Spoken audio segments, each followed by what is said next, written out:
Hey everybody, welcome back. My name is Ben Stone, you're watching canalgrass.com, and as you can tell, I am finally off the ice.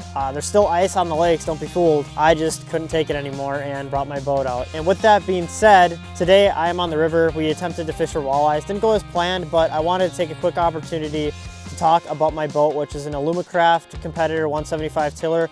As we approach spring season, I'm sure a lot of people are going to be shopping for boats, and to my surprise, there's not one video on YouTube talking about this particular boat. So I figured since I have the boat, I would take the time to go through all of the storage compartments, all the features on the boat, and talk about why I chose this boat and why I really love it.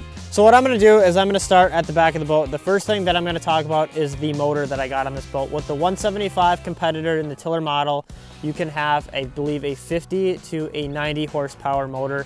On here, I have a Suzuki 90, which has been the quietest motor I've ever owned, and so far the most reliable. The nice thing with the Suzuki is there's no different tiller arms. I know with the Mercury they have a bunch of different tiller arms, but if you get a Suzuki, you're gonna have the big tiller handle, it's gonna have your shifter, your trim tilt, your troll mode, all of that built into the tiller arm. With my last boat, I had a Mercury that had to have the starter mounted in a different place, the trim and tilt mounted in a different place. So with the big tiller arm on the Suzuki motor, you're gonna get all of that right at the touch of your fingertips, which when having a tiller boat is extremely important to have all of the controls right here. I'm not bending over or reaching around to do any of that stuff. It's all at the touch of my fingertips.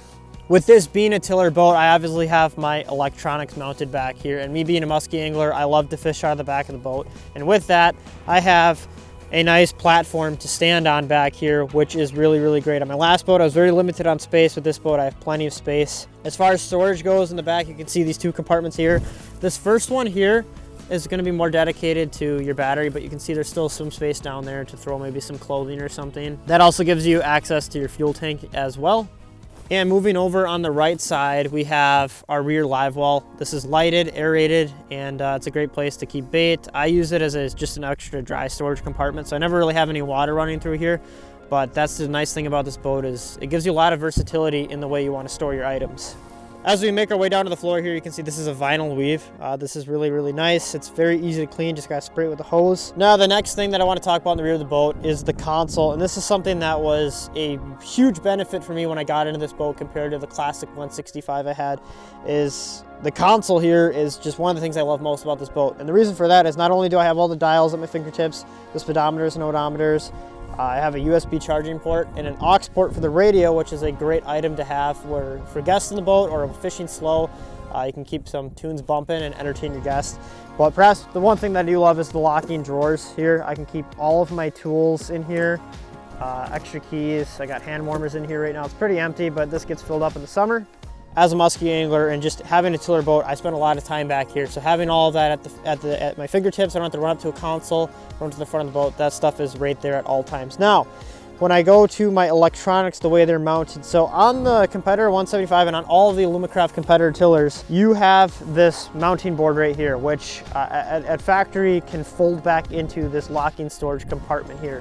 Now, I have one Humminbird Helix 8 mounted here, and what I had them do is actually just fix this board to the console itself. So normally this would fold back into this locking storage compartment, but what that allows me to do is have this entire compartment dedicated to storage. So originally this could fold down in here, it would lock and keep your graphs stored away, which is a great feature. But for me personally, I love having storage. I bring a lot of stuff with me on the water. So now this is just an extra gigantic storage compartment that I can use. Now, of course, on the floor you can see it's that vinyl weave that I already talked about, and you're going to be getting 3 passenger seat pedestals to mount your seats. Now, moving on to the sides of the boat, this is a storage compartment that I really like. This is a dual purpose storage compartment. So this serves as a rod locker. You can see slots here for 5 rods. This also houses my stern navigation light, and you can see I just have my easy cam post in here. This is sort of like a miscellaneous storage compartment that I store some of my longer items in. But that is a rod locker, good for 5 rods up to, I think, 7.5 feet on this one. Cup holder, grab handles for safety. And another feature that is awesome in all the Competitor boats is the built-in cooler, which, again, me being a storage freak, this saves a big chunk of space in my boat of having to bring in an external cooler. I have one that is built right in here. Also functions as another dry storage compartment as well, which is really nice. You can see I've got some snacks in there and whatnot.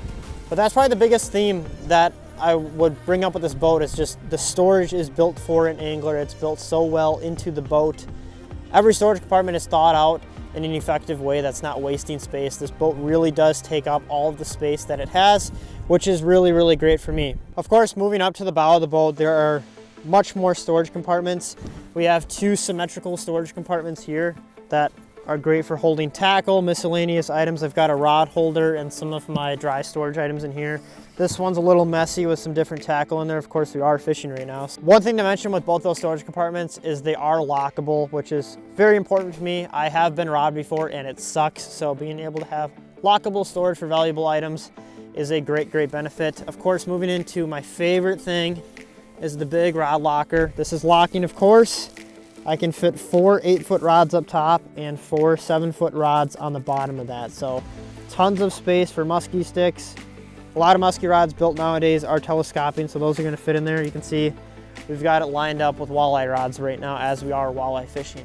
To reiterate once more, all of these storage compartments are locking. On the left side of the boat here, we have another smaller storage compartment, and this is a prime example of utilizing all of the space in this boat. This isn't a very big storage compartment by any means, but it is storage nonetheless. That's space that isn't wasted by anything. I can throw some of my life vests in there, which is great. I can keep those out of the way. And the one thing you'll hear me always talk about with a tiller boat is just the fishability, the space. With a tiller boat, you are getting so much more space in your boat, whereas you have a steering wheel console or a dual windshield sport model, that's space that's being taken up by obviously a windshield. Now, of course, the one drawback to having a tiller boat is not having that windshield, so you're gonna have to get used to taking water to the face every now and then. But that's a price I'm willing to pay for the added storage and added fishability of this boat. Moving up, we have more storage.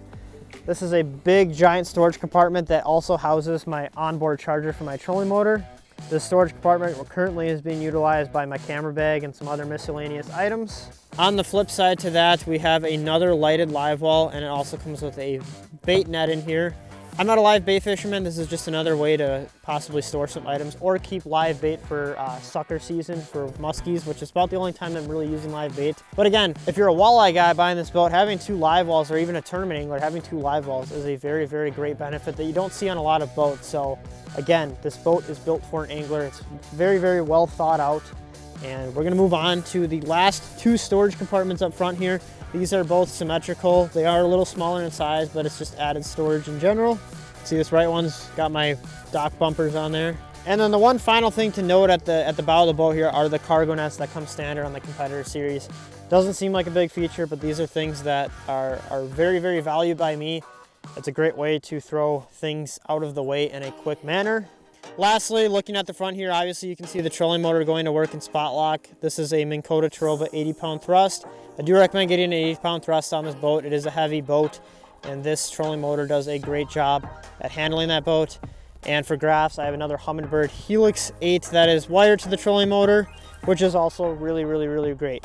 So as far as aesthetics go and storage compartments on the boat, I've kind of covered all of that.